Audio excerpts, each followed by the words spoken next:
ECW legend, Ariel herself, Shelly Martinez! I had no idea there was like an actual crown in this thing. And when I saw the crown, I was like, holy crap. Welcome everyone to Ring the Bell. This is DS and we are here. Our first episode in LA and we got some packed special guests for you guys for Night of Champions review. Starting with the ECW legend, the Ariel herself, Shelly Martinez. Yes. Thank you for coming back. Hello, your first episode in LA. LA woman here. You had to have me. Hello. And I dressed for the occasion because I love a good theme. Yeah, the pro wrestling content creating legend, Minnie's here. I'm not a legend like Ariel, but thank you. I was so excited to be here. I was going to do the ECW chant, but I feel like you had that so many times, like I was a fake ECW, so but I still take it. So Night of Champions, we're going to talk about Night of Champions. We got two women's matches. Yes. First match was the street fight match. Yes. Rhea Ripley versus Raquel Rodriguez. On Ring the Bell, we always talk about the looks first. So what do we think about the looks? I think Rhea Ripley served. God. I didn't know that summer ween is a thing. Do you guys know that summer ween is a thing? It's like Halloween during summer. Well, you'd be the expert on it. It's like a newish thing, I feel. It's very new. Jump on newish bandwagons, by the way. Like I've said over and over in my career, I dress like this every day. It's not a gimmick. So when gimmicky things like that pop up, I roll my eyes and I'm just like, okay, sure. Yeah, but Summerween is a thing, and she came out with the pumpkin ear, and she had like a very Halloween-esque gear. I liked hers a lot. Raquel served. Mm-hmm. I thought she came out in black, but it was like navy blue, and I was like, yeah. The fact that her outfit was blue changes my whole thing because as the wrestler here, one of the things that annoys me, and it's an old school thing, is you can't be matching your opponent. I thought that they were matching because I thought it was black. You don't have to be like black and white, you know what I mean? But when it blends too much where it looks like you could be on the same team. You're right. But they both did look really cute. Yeah. They did look really cute. Yeah. Even Roxanne that interfered had the same color too. She looked like, they all look like teammates. Like they all look like they could have been teammates. Right. Like if you just saw them hanging out, you'd be like, oh, they're probably like teammates. I mean, the backstory is that they all used to be Judgment Day, and like Roxanne's trying to be in Judgment Day, so there's a little bit of that. But I guess they all wear the same color. Yeah, well, she had Judgment Day colors too. Yeah, it was purple and black. Roxanne? So I was like, yeah, I know. I was like, I see you trying teasing to a little bit of yeah. Back in my day, people like myself, Daphne, Lita, we were like these girls that had this edge, and it was kind of looked down upon in a way, like, it was like, oh, well, you're not the blonde girls or like whatever. So to watch these matches and see these girls' outfits, because I love outfits, I was just like, you know what, that's so cool how far it's come from my day. Wait, before we get to the meat of Night of Champions, I almost forgot this is day 6 of little 7-day focus challenge. Let me take this real quick. Okay, so if I'm being honest, life has been a lot lately. As you know, this is my first Ring the Bell episode from LA. As you can see, I don't even have my set yet. My stuff is still stuck in Chicago. And I just moved across the country, starting a brand new job, and I'm trying to keep everything running, editing, filming, scheduling, everything. And that has been really overwhelming. My brain has been bouncing all over the place. And that's when Magic Mind reached out. They said, try it for 7 days and we'll only work with you if you actually love it. And honestly, I really liked how it made me feel. It's like small green shot you take, and it helps me lock in without making me feel jittery like coffee sometimes. I mean, coffee-wise, I also just drink Frappuccino, so calorie-wise, yes. And what's really cool is the caffeine in Magic Mind doesn't hit you all at once. It's time-released, so instead of spiking and crashing like with coffee, you just stay steady and focused for hours. I also really appreciate they have a caffeine-free version like this one I just drank, because a lot of times I edit at night and I need to really focus, but I still want to sleep when it's done. Yeah, especially in this busy time, I've been really enjoying Magic Mind. It's like a quiet, steady hum that helps me get through long edit days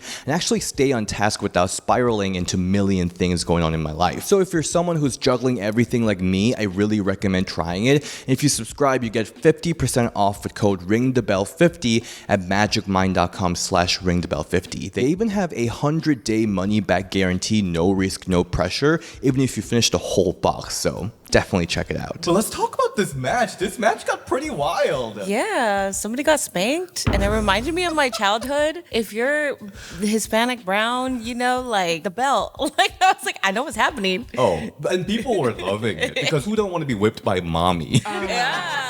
And she was like, I mean, there were a lot of sexy moments. Let's talk about it because there were like when she like took off the belt and she's like whipping. I was like, wow, mommy. And then when she was like stuck on the ropes. Yes. I loved that. I love that whole thing because as a wrestler, you could really eat up time, help fill in the blanks in a simple way with telling the story. I loved it. I loved the tying up in the ropes. And you're the queen of being tangled up on the rope with your entrance and everything, so you know. I know all about the ropes. And she did good. You did good, girl. It's so amazing because Rhea is like so popular with both like wrestling fans and then also like more casual fans that love her for her sexy mommy stuff. Yeah. And it's doing both. And I'm like, this is genius. It was really cool to see a match like this be something that's considered kind of normal. Like, you know what I mean? Before, Right. back in the day, it would have been this big, like, once in the year kind of thing, Yeah. a build up to it, and being more equal a little Right. bit about storylines and the matches and being able to have like the street fight. Yeah. I love street fights. Like I just do. I think it's a cool way to do improv and work with what you got out there. I mean, I know something like WWE, maybe they have a little bit more planned out. Spoiler alert, sorry. But it still gives you more creative freedom, you know what I mean? And the fans freaking love it. It involves the fans, especially when you're going out. Like you feel, as a performer, you feel that energy when you're in there. Especially in Saudi Arabia, them doing it, starting from not being on the show at all, and then wearing this boxy t-shirts to now doing street fight matches. Like, it's a big advancement. And I think they did a really good job with the vignette too, right? Yes.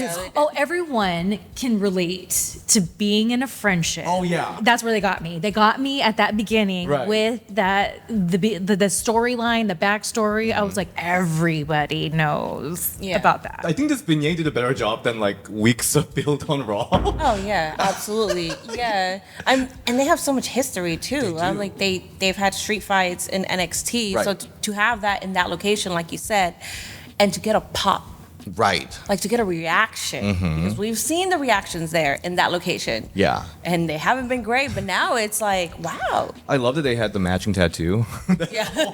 Yeah. Great storyline point. I love it. One spot that I was like losing my mind was when Rhea did the senton and then Raquel caught her midair and then did the powerbomb through the tabletop. Oh! Have we seen that before? Like, has a tabletop been used like that? That was really cool. Yeah. Just the table spot, like when they put the table on the ropes, I was like, it looks a little wonky. And then you have two just muscular women on there, and I was like, I hope that spot goes well. Safety is always first for me. Right. You know, I'm like, I don't care if you don't do the spot. Just make sure that you two are okay. That's it. I mean, the ref was like kind of helping out, you know? yeah, she was like, I wasn't the biggest fan of the finisher. Why? When the table was there, I was expecting some kind of the finisher to incorporate that table because they set it up. To go through it. Or something. Okay. But to just use it as if it was just the corner rope anyways, the wrestler in me is like, why even put it up there then? Oh. Because if you didn't use it, the whole thing about using something like a table is you eventually have to get to why it's planted there, whether it's it backfires on you or you actually execute it the way you want to. It looked cool. Yeah. And it gave you that you know, oh my gosh, what's going to happen when you're up there? You wanted to see it break. You wanted to Or see something. Why put it up there then? Okay, like, why yeah. even do that? it didn't really add a height. If it added a height, then it would be like, oh, I get why you use the table. It was a cool visual, I guess. Like It was, but it made me go, Yeah. okay, let's go. What's it? 1, 2, 3. 1, 2, 3. I want to talk about Roxanne interfering here. She's really inserting herself into Judgment Day. I think Raquel Roxanne tag team is going to happen soon. I actually kind of like that especially because Liv is out with injury and we were building towards some Nikki Bella, Liv Morgan storyline. But now that Liv's out, I was just like, what are they going to do? But Roxanne actually has a built-in storyline being like a little fan, like cheering for Bella Twins and Total Divas. So I feel like she would be great. And then her taking everything away from Liv Morgan, the karma's a I think it's I think it's a good storyline. I think so too. It also repeats what Liv Morgan did to Rhea Ripley. Right. I would be here for Raquel and Roxanne versus the Bella twins. Me too. Potentially for Evolution. That could be really cute. Let's talk about Raquel for a little bit. Because this channel has been a little bit critical of Raquel's main roster performance. What are they upset about? No, Raquel never had that breakthrough moment on main roster. She had a great run in NXT. I want her to go over so bad because I know she has so much talent. I wanted her to win. That's the only thing that I did not like. Okay.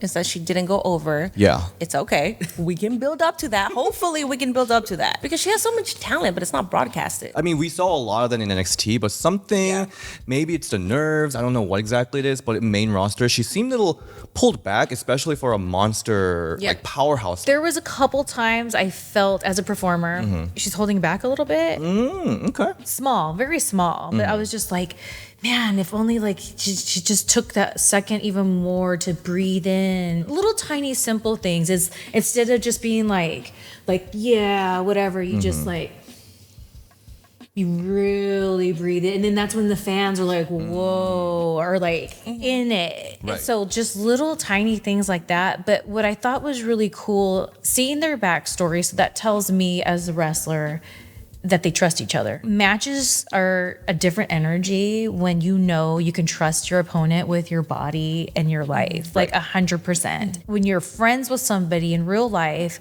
and you get to feud with them, you become very giving with your body, you know? And it works out because, like I said, goes back to that trust. Yeah. That's why I thought their match, their energy together was awesome. Oh, they were swinging. They're swinging stuff, yeah, for sure. Yeah, it's very hard hitting. For me, this was the best performance from Raquel I've ever seen. On main roster, she looked comfortable. She was swinging like a big monster she is. You know what? I'm really feeling this. And I'm sad that she didn't win, but I am a Mommy fan, of course, but I think Mommy kind of needed the win because she's been losing a lot lately. She lost WrestleMania. She lost Money in the Bank. I think she could use a win a little bit. I don't know. Yeah, I mean, but it doesn't hurt her. Right. I mean, it won't. It won't. Losing would not hurt her. True. Yeah. That's true. Do you feel the Mommy hype? She's probably one of the most over wrestlers, my top 5 entire roster. Is that right? Yeah. I'm clueless to this. Yeah. Yeah. Like men and women, like including men. Yeah, probably top 5. Yeah, for Maybe sure. top 3. Maybe top 3. You're right. Wow, you go, girl. I just really wish they used that table better. I think it would have, because here's the thing. Again, I love their match. Don't get me wrong, people. Don't come for me. As a person that knows nothing about the storyline except what was presented to me before the match, that payoff would have made me go and Google and want to go on YouTube and see more and see what they're about and dig deeper in who they are. So I wish they would have used it. But maybe they weren't allowed to. You never know. One thing I did notice during the commentary was that they said the future of Women's Tag Team Championship will be announced soon. What do you think's going to happen? No clue. I have no clue because Liv is out. Yeah. What, are they going to strip the titles? Or I don't know. I have no idea. There's like maybe 3 or 4 tag teams in the division. They nuked, the majority of them. Majority of them. So Yeah. I don't know what they're going to do. I know that Bella Twins are probably going to return. I know that Cool really wants to return. So maybe. I would love for them to return. I had no idea there was like an actual crown in this thing. And when I saw the crown, I was like, holy crap. Like, yes. It's bedazzled. Yes. Speaking of, let's go into the Queen of the Ring finals. Asuka versus Jade Cargill. Oh my god. The outfit, the presentation. Jade. Probably my favorite and the best gear I've seen all year. Oh my god. And the snow coming down too. Everything. Even like her little poses. Yeah. I was like, storm. Yeah. Oh my Like, god. yes. Everything. Hair, makeup, everything. And Asuka looks always so cool. Yeah. Both of them, like with their entrances were awesome. I love a good entrance. That was what got me. Like these ladies, when they came out and their entrances, they both got me. And I was like, yes, dude, let's see what's going to happen. Yeah. And this was a dream match for me because like Asuka and Jade Cargill, the powerhouse versus like this crazy striker. I was just like so excited about it. I was a little confused about this match, by the way.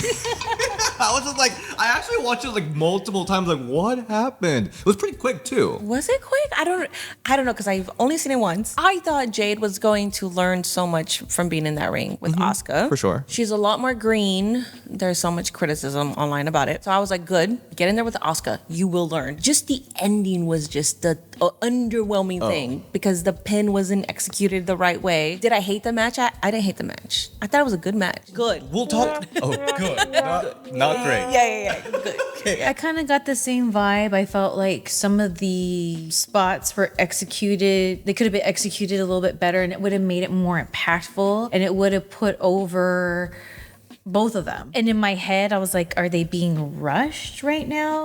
Or I can see that, yeah. I didn't realize that the Jade gal was green. Maybe it was just her thinking of the next spot because she's nervous and doesn't want to mess up, and I get that. And the executions, just like with that finish, it just would have been so, even that hook on the leg, I'm like, come on, like like, you know. No, but you're right. It's Jade, and you can see that she's in her head. And so now it makes sense. Yeah. Now it does, because been there. I'm not trying to be shady, or I've been there. So now it makes sense, and she'll learn. And you know what? I know people, they've got to be so unkind online about it. Like you're in the ring or something. Yeah. Okay. But sometimes you need that. And I know it's probably an unpopular thing, but as a performer, a lot of times you need that to kind of kick you in the ass, to push you to go further and to, I need to prove something. And some people are like, you don't need to prove anything. But really, if you strip it apart, you're really proving it to yourself. Yeah. But at the moment, you need the fuel to be like, F those people online, or F what they said about stage, whatever, I'm gonna prove them wrong. You need that motivation sometimes to get there. And then once you get there, you realize, no, dude, I did it myself. And I hope that she doesn't allow the criticism to take her out. Because that happens so freaking much, where you see wrestlers that they get in their head, even people who you would never think, they're like these hot mess of insecure people that you would never think, because to the outsider that doesn't know them like that, they think, wow, you're on top of the world, you're one of the main people, when it's not camera time. And it's like, dude, that's no way to live. And it's all because of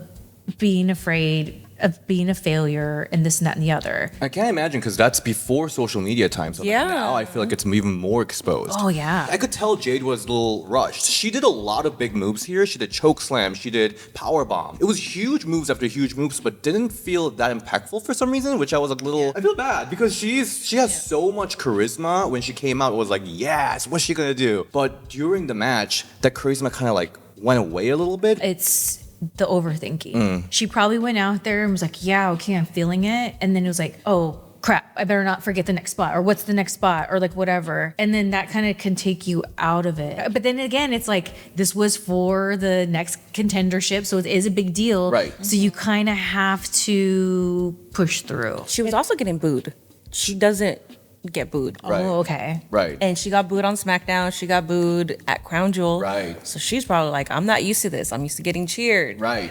But this crowd does not like me. So adding everything you said plus that's why her speech was like, right, you guys can boo me. I was like, pop off. Oh yeah, the speech. I forgot about the speech. Yeah, she specifically mentioned that. Yeah. The speech, I felt it took away. If she just would have been like, and you know what? You can boo me. Like, but it was like, whatever. Yeah. Oh. And it's like, her character was so, the way she came out, it was so like commanding the room. And when she did the speech, to me, that command wasn't there. What did you think of the psychology with Asuka being the more deadly striker versus the powerhouse Jade? I'm just being honest. Okay. And I feel bad because like you said, I feel bad. Non-impactfulness kind of took me out of the match a little bit. She did a move, boom. It was like, boom, boom. Okay, now we do this, boom, boom. Now we're doing another impactful, boom, boom. And it's like, wait a minute, like, why wasn't it just like,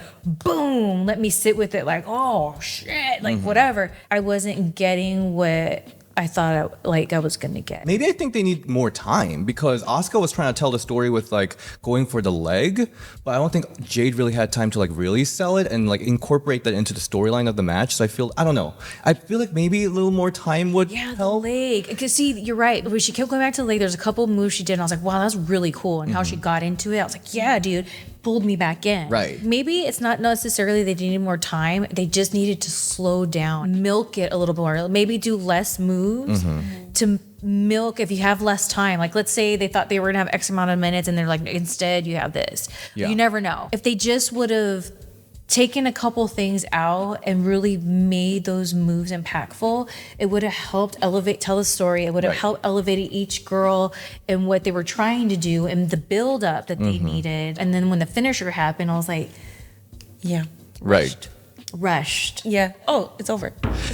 Also, I think it doesn't help that both of them are baby faces. They both can be baby faces. Right. Like, I don't know. I just feel it just slow the F down, make it more meaningful each move. Okay, let's talk about the ending now. With that ending, people are like, is Jade the rightful queen here? Because like, what just happened? So the Jaded happened. So actually, Jade was trying Jaded a couple times. It was teased a couple times.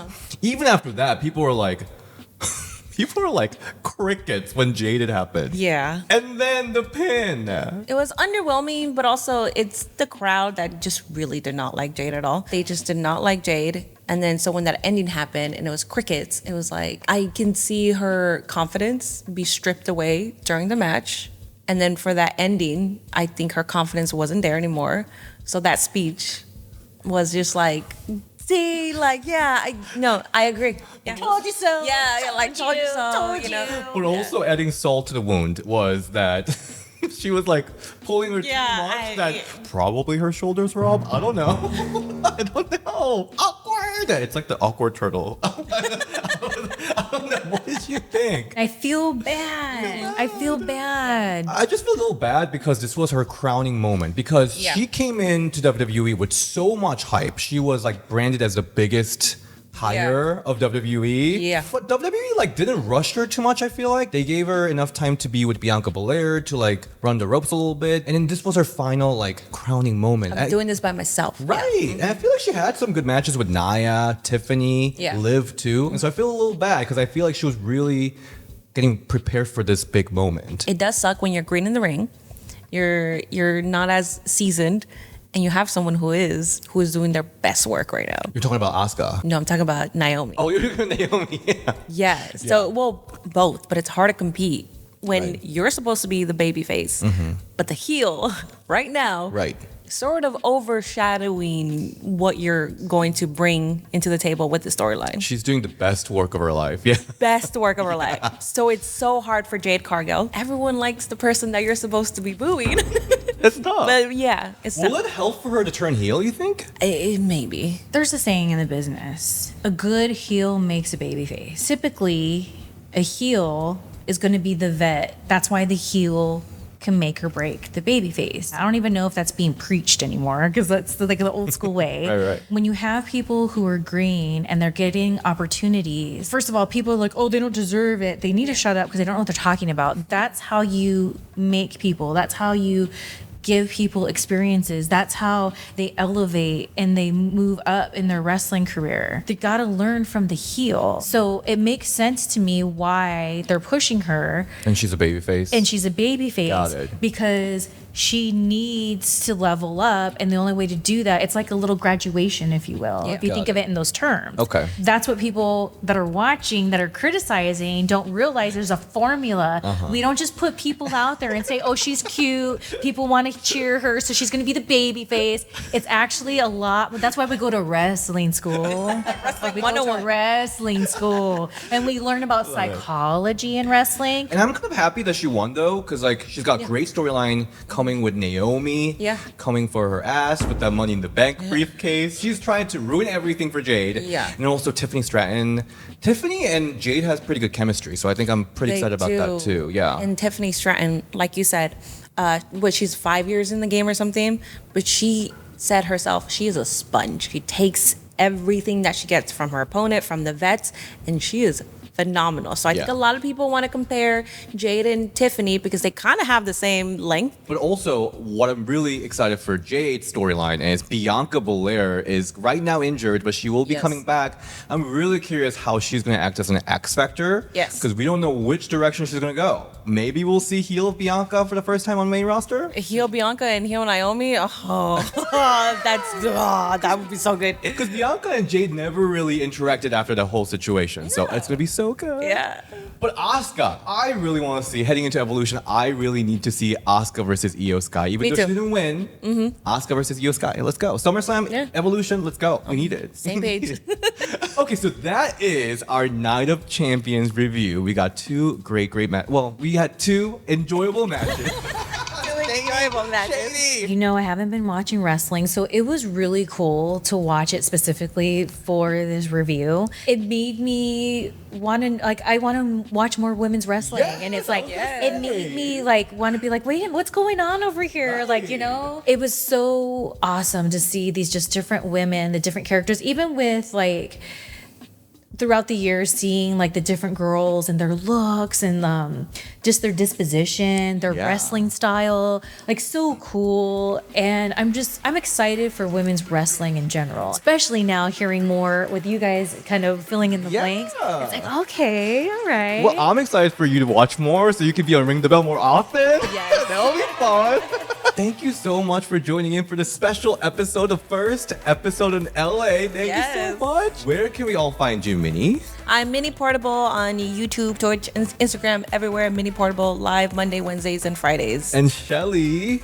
If you go to shellymartinez.net/links, everything's there for you, nice and organized. All my social media, all my going-ons, shellymartinez.net/links. And if you haven't yet, please watch our episode, our interview episode. I basically stole the couch from that same episode.